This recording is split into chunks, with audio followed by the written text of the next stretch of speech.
আসসালামু আলাইকুম আরহামতুল্লাহি ওয়া বারাকাতুহু। সম্মানিত দর্শকবৃন্দ, আপনাদেরকে জানাচ্ছি আন্তরিক শুভেচ্ছা, মোবারকবাদ। তো আজকে যেই বিষয়টা নিয়ে আমি নিয়ে হাজির হয়েছি, সে বিষয়টা হলো আপনারা সবাই এই পিনাকিদাকে চেনেন। যে পিনাকিদার গতকালকে যেই ভিডিওটা উনার চ্যানেলে আপলোড করেছে, সেটার কিছু অংশ আমি আসলে নিয়ে আসছি। যে আসলে এটার টাইটেলটা হলো যে জিনিসপত্রের দাম বাড়ছে কার ইশারায়? তো শেষ পর্যায়ে উনি যেই বিষয়গুলি একটা জিনিস উপস্থাপন করেছে, জাউরা ব্যবসায়ীরা কেমনে প্রফেসর ইউনূসের সরকার সরকাররে বিপদে ফেলাইতেছে। মানে এই ব্যবসায়ীগুলি আসলে এই কিভাবে চেষ্টা করতেছে, আসলে আমিও আসলে উনার সাথে একমত। কারণ আমি বিগত ৬ মাস ধরে ট্রাফিক এবং পাশাপাশি আপনার বাজার মনিটরিং এ কাজ করছি ভোক্তা অধিকার স্যারের সাথে, মাহমুদুর রহমান স্যারের সাথে। তো দেখছি আসলে শুধু বড় কোম্পানিগুলিও বিশেষ ভূমিকা পালন করতেছে। যেমন বর্তমানে তেলের যে অস্থিরতা, এটা আসলে বড়, বড় কোম্পানি সিটি গ্রুপ বিভিন্ন ৪ টা কোম্পানি বিষয় এগুলি আসলে নিয়ন্ত্রণ করতেছে। তো তাদের কারণে আসলে আমরা মার্কেটে এই জনগণ মার্কেটে দ্রব্যমূল্যের ঊর্ধ্বগতি হচ্ছে। বড় কোম্পানি পাশাপাশি বিভিন্ন দোকানদারও এই কারসাজির সাথে জড়িত। কারণ তাদের কাছে গেলে তারা সঠিক তথ্য দিচ্ছে না। আ ভালো ব্যবসায়ী পাওয়াটা অনেক টাফ হয়ে পড়েছে।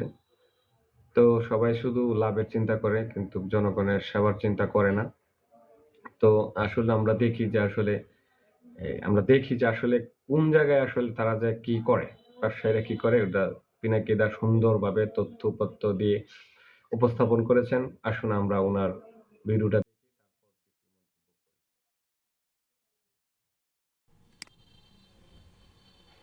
জাউরা ব্যবসায়ী আগ্রা একজন বাণিজ্য উপদেষ্টা বাণিজ্য আছেন, অতি উপদেষ্টা। ভদ্র মানুষ, ব্রাইট স্মার্ট ছেলে, আমার খুব পছন্দের।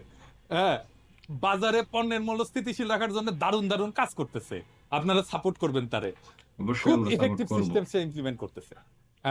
বাজার মনিটর করতেছে খুব সাইন্টিফিক ভাবে। আপনারা যারা বাজারে যাইতেছেন তারা জানেন পণ্যের সরবরাহ এবং দাম স্থিতিশীল আছে। আপনার এর মধ্যেই দেখছেন খেজুরের দাম কমে গেছে অনেক।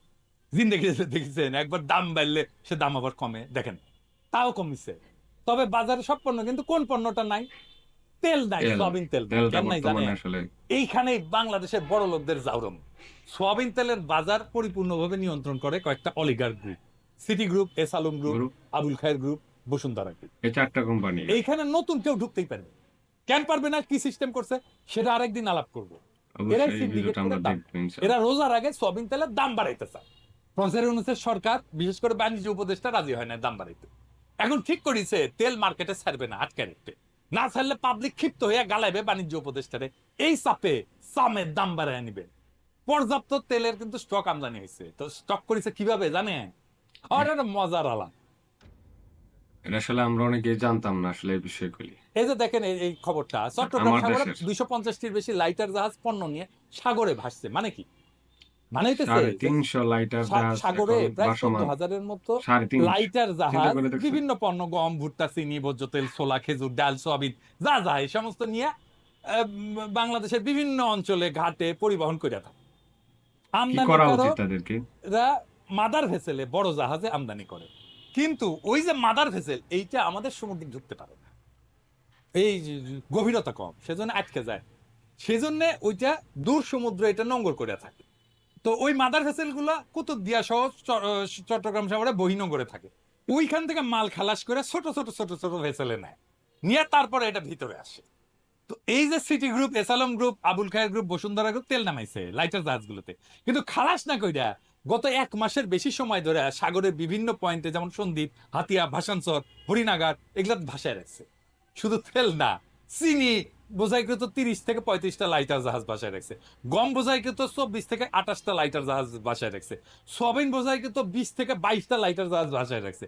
এই সব মিলায় প্রায় শতাধিকের অধিক এই পণ্যবাহী লাইটার জাহাজ সাগরে ভাসমান অবস্থায় আছে। সাগরে রাখা সুবিধাজনক, কারণ প্রশাসনিকভাবে সাগরে তো কোনো অভিযান করা হয় না গুদামে স্টকের জন্য। ভোগ্য পণ্য বিভিন্ন গুদামে না রেখে সেই জন্য ভাসমান রাখছে লাইটার জাহাজ।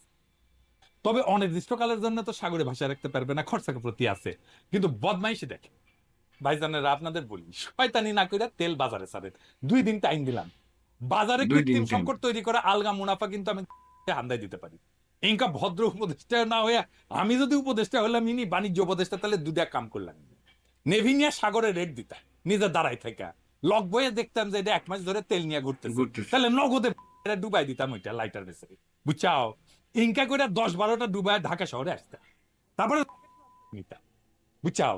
নিয়ে ওই সব কয়টার হেড অফিসে মারতাম নিজের হাতে, শিখে নিলাম নি আগে।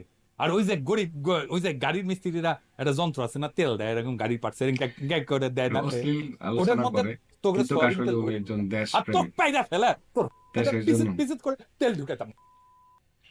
আর আমার ক্ষুদ্র ভাতার ভগিনীরা তেল খুঁজেন না কয়েকদিন, তেলই খামো না আমরা, দরকার হলে তেলই খামো।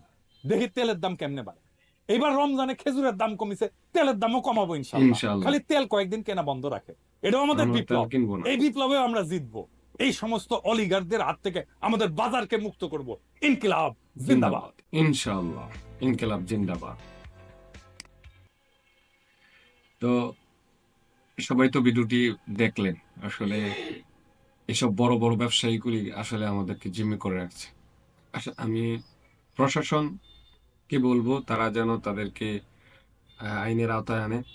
কিন্তু সবচেয়ে বড় বিষয় হলো প্রশাসন আসলে আগের মতন এত কাজ করতেছে না। তো আমরা প্রশাসনের উপর যদি ভরসা করি, তাহলে আমি যতটুকু বুঝি যে প্রশাসনের উপর ভরসা করলে আমরা কোনো কিছুই আদায় করতে পারবো না। কারণ প্রশাসন এখনো তারা দ্বিধায় দ্বন্দ্বে আছে যে কে ক্ষমতায় আসে, বিএনপি ক্ষমতায় আসলে বিএনপি সাপোর্ট দিবে না।